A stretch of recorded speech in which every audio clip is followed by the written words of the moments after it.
자, 오늘 6월 11일 금요일 시장 마감했습니다. 증시가 쉽게 빠지지 않으면서 다시 모양이 예쁘게 자리 잡고 있습니다. 최근 상승을 실패하긴 했지만 다시 한 번 더 돌파 시도를 해줄 것 같은데 과연 지금 돌파를 할 수 있을지 중요한 자리를 체크해 보겠습니다. 자, 지금 자리를 봤을 때 자리 자체는 굉장히 쉬운 자리입니다. 외국인 수급에 민감하게 반응하는 자리이며 제가 계속 기억하고 있는 이 3220포인트 이 자리를 좀 중요하게 생각하고 있습니다.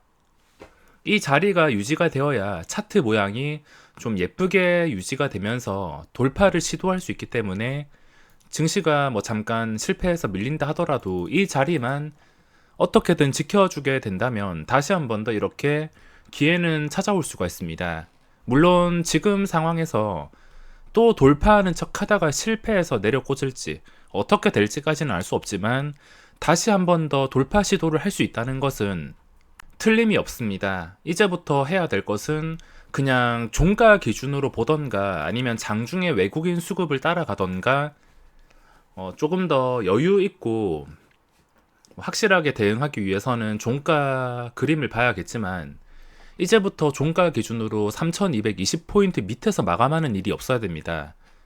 다시 한 번 더 가야 될 자리를 만들고 있는데 만약에 또 지수가 내려가서 이쯤에서 마감해 버린다. 그럼 모양이 완전히 무너지는 그림이 나올 수가 있으므로 다시 이 밑으로 빠지지 않게 된다면 뭐 다음 주 월요일이 될지 화요일이 될지 언제가 될지 모르겠지만 순식간에 고점을 치고 올라갈 수 있는 위치에 놓여 있기 때문에 지금 자리는 굉장히 괜찮게 마감을 했습니다.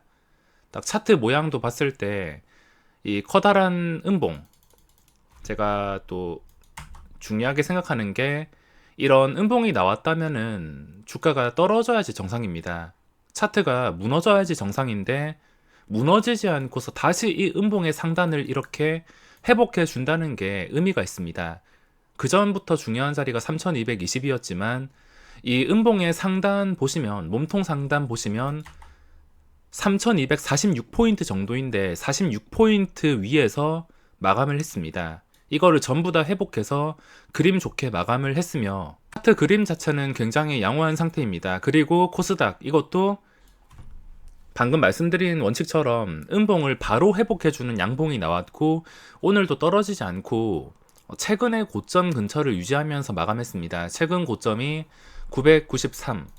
또 코스닥이 1000포인트 뛰어넘어서 잘 되면은 코스피에도 좋은 영향을 줄 수가 있으므로 993포인트가 지금은 중요한 자리가 될 수 있겠으며 이것도 마찬가지로 이 음봉을 다시 잡아 먹는다면 차트 모양이 굉장히 안 좋아지기 때문에 978포인트 밑에까지는 밀리지 않는 게 중요합니다. 현재 모양으로 봤을 때 코스닥, 코스피 전부 다 양호한 상태로 마감을 했습니다. 자, 그리고 오늘 수급 상태를 봤을 때 수급 상태도 굉장히 양호한 상태로 마감을 했습니다. 외국인 매수는 물론 금융 투자를 제외한 기관 쪽에서 수급이 들어왔습니다. 금융 투자만 아니면 상관없으니까 투신이랑 연기금 쪽에서 순매수가 들어오고 앞으로도 외국인과 이런 기관에서 쌍끌이 매수가 들어온다면 지수는 순식간에 크게 치고 올라갈 수가 있습니다. 어쨌든 간에 이 쓸데없는 수급만 들어오지 않는다면 다시 나가야 될 걱정을 단기간에 나가야 될 걱정을 좀 덜 해도 되기 때문에 금융 투자가 안 들어오고 외국인이 매수가 들어온다면 호재로 생각하고 있습니다. 뭐 코스닥은 뭐 들어왔던 거 나가고 반복하면서 크게 의미가 없으며 코스피 수급은 지금 좋은 자리에서 굉장히 양호하게 마감을 했습니다. 저 같은 경우는 최근 상승 시도하기 전까지 레버리지를 가지고 있다가 실패해서 정리를 하게 되었는데 최근까지도 어제까지도 현금을 계속 가지고 있다가 오늘 장중에 두 개의 종목과 레버리지 쪽에 접근을 했습니다. 레버리지는 저번보다 조금 더 비중을 올렸으며 뭐 계속 가지고 있었더라면 다시 올라올 거라는 결과를 제가 알 수가 없기 때문에 혹시나 모를 리스크 때문에 정리를 한 것이고 다시 당연히 가야 될 자리가 되니까 재진입을 했습니다. 이제부터는 종가 기준으로 3220포인트만 체크를 할 것이며 저거를 깨버린다면 손절을 한 2, 3% 정도로 잡고 있습니다. 비중이 좀 커서 2, 3% 날라가도 힘들긴 하지만 자리 자체가 쉽고 또 가야 할 자리를 만들어줬기 때문에 그냥 로봇처럼 원칙대로 매매를 했습니다. 그리고 대형주 2개, 중소형주 이런 작은 종목보다 시가총액 조단위 종목 2개를 접근했습니다. 지금 시장에서 신기한 것은 최근에 이게 일시적일진 몰라도 당일 거래대금이 몰리는 종목들의 움직임이 정말 활발한 상태입니다. 최근에 신풍제약, 그리고 하림, 셀리드 거래대금이 하루에 3천억 이상 나왔다 하면 그 다음에 변동성이 굉장히 쉽게 나오고 있습니다. 다른 종목들은 거래대금이 부족해서 정말 힘든 상황이지만 거래대금 1위 당일 시선이 집중되는 종목을 보면은 변동성이 굉장히 쉽게 나오고 있습니다. 할인 같은 경우에도 거래대금 4천억 나온 그 다음 날에 장중에 21%까지 올랐다가 또 장중에 15%까지. 물론 오늘은 할인을 공략하지 않았습니다. 시초가가 너무 무식하게 올라서 시작을 했기 때문에 오늘 손도 대지 않았으며, 그리고 최근에 신풍제약 이것도 오늘 마이너스. 저는 장 시작하자마자 당연히 어제 거래대금 1조가 나왔던 이 종목에서만 집중을 했습니다. 현대로템이란 종목 눌림목에 접근을 하려 했는데 이것보다 신풍제약이 그래도 변동성에선 유리했기 때문에 장 초반에 또 적당히 잘 눌려져가지고 여기서 진입을 할 기회를 많이 줬습니다. 진입할 기회를 많이 주고 더 이상 빠지지 않으니까 뭐 이걸 다 발라 먹지는 못하고 적당히 먹고 바로 빠지긴 했지만 좀 쉽게 수익을 얻어갈 수 있는 구간이 나와 주었습니다. 그 전에 거래대금이 크게 나오면 그 다음 날에도 이런 변동성, 신풍제약, 그리고 오늘 거래대금이 나온 종목은 코스닥에서는 없고 코스피에서 새롭게 떠오른 게 LG 헬로비전입니다. 거래대금이 나올 때는 최근에 많이 오른 종목이 거래대금이 나오는 게 아니라 정말 오랜만에, 그 전에 강했던 종목이 오랜만에 시세가 나오거나 차트가 좀 예쁜 상태에서 첫 출발로 거래대금이 나오거나 이런 조건이 갖춰져야지 그 다음 날에도 변동성이 나올 수가 있습니다. 오늘 쉬다가 변동성이 나온 게 LG 헬로비전. 제가 시작하자마자 이것도 거래량 급증 1위에 잡혀가지고 매매를 할까 계속 고민을 하다가 초반엔 들어가지 못했는데, 초반엔 신풍제약 집중한다고 이걸 잠깐 체크를 하긴 했지만 들어가지 못했습니다. 나중에 잠깐 찔러보긴 했는데 너무 고점에 들어가서 재미를 보지는 못했으며, 거래대금 보시다시피 5천억 가까이 나오면서 상한가에 마감했습니다. 저도 이 종목을 종가 매수나 시간의 거래 노려보려고 계속 지켜봤는데 그새를 못 기다리고 상한가에서 마감을 했습니다.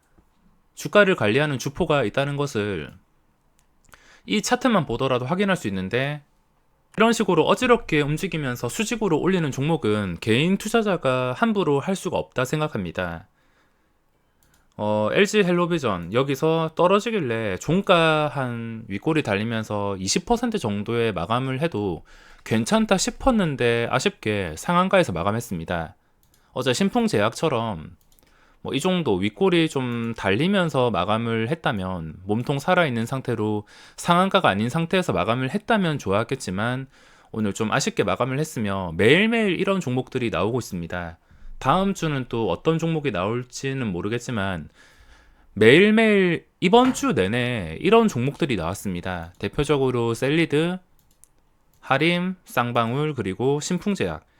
이번 주 내내 정신이 없었던 것 같습니다. 다음 주에도 당연히 거래대금이 많이 터지는 첫 출발하는 종목들 위주로 접근할 생각이며, 그리고 LG 헬로비전 이제 양봉 한 번 떴기 때문에 그 다음에 신풍제약이나 다른 종목처럼 장 초반에 눌림을 기다렸다가 잠깐 반등하는 구간에서 또 수익을 노려볼 수 있을 것 같습니다. 대신에 너무 높은 좀 불합리한 시초가가 형성이 된다면 그냥 걸을 생각이며, 이런 거래대금이 강한 종목들을 제외한다면 다른 종목에서는 수익을 내기가 굉장히 까다롭습니다.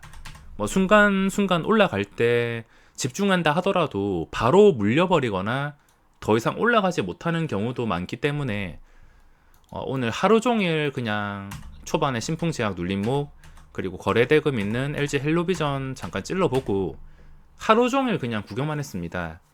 하루 종일 구경하다가 외국인 수급 보고 대형주들 매수하고, 오늘 카카오도 제가 아침 영상에서 설명드렸듯이 눌림에서 이거 공략하려고 했는데 이 순간에 왜 못 잡았는지 들어가지를 못했습니다. 결국에 신고가 넘어서 자리는 정말 괜찮게 2,500원까지 깨버렸는데 정말 제대로 반등이 나오면서 마무리했습니다.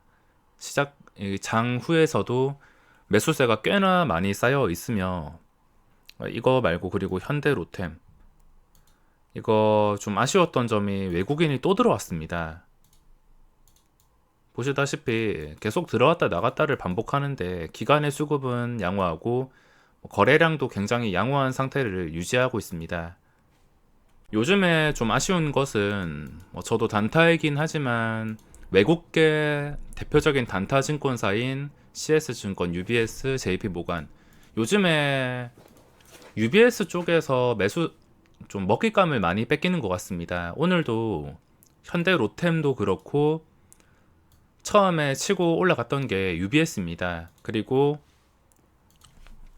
오늘 헬릭스미스, 이것도 차트가 거래대금 터졌다가 잘 떨어지지 않는 차트라서 굉장히 집중해서 보고 있었지만, 처음에 급등하는 타이밍에 이렇게 급등하는 타이밍에 UBS가 들어와서 제대로 단타 치고 나갔습니다. 크게 들어와서 한 방에 빠지고 또 들어와서 나가고 계속해서 반복하면서 단타로 해먹을 거 다 해먹고 나갔습니다. 제가 종목을 고르고 매수 타이밍을 정하는 기준이 UBS랑 겹쳐 있는 것 같은데, 요즘에 맨날 UBS가 먼저 나서가지고 매수를 하는 바람에 그냥 놓쳐버리는 종목들이 굉장히 많습니다. 한 발 더 빠르게 들어가기 위해서 주말 동안 고민을 해봐야 될 것 같은데, 어떤 식으로 해결할지 고민하고 최대한 얘들보다 빨리 들어가서 얘들이 들어올 때 시세가 나오고 거래량 붙을 때 수익을 챙기는 걸로 목표를 잡아봐야 될 것 같습니다. 물론 쉽지는 않겠지만 쟤들도 뭔가 의미가 있는 자리에서 들어오는 애들이라 그 패턴을 잘 알아둔다면 불가능한 일도 아니라고 생각합니다. 자, 그럼 오늘 영상 여기서 마무리하고, 다음 주 시장도 당연히 위치가 괜찮아진 만큼 기대가 될 수밖에 없으며, 지수가 고점을 돌파하지 못한다 하더라도 지금 상위에 올라오는 종목들 거의 매일매일 나오고 있기 때문에 다음 주에는 과연 어떤 종목이 새로 나올지 기대가 될 수밖에 없습니다. 오늘까지 버스를 놓치신 분들도 계속해서 길은 열려 있기 때문에 조급해하지 마시고 천천히 풀어 나가시길 바랍니다.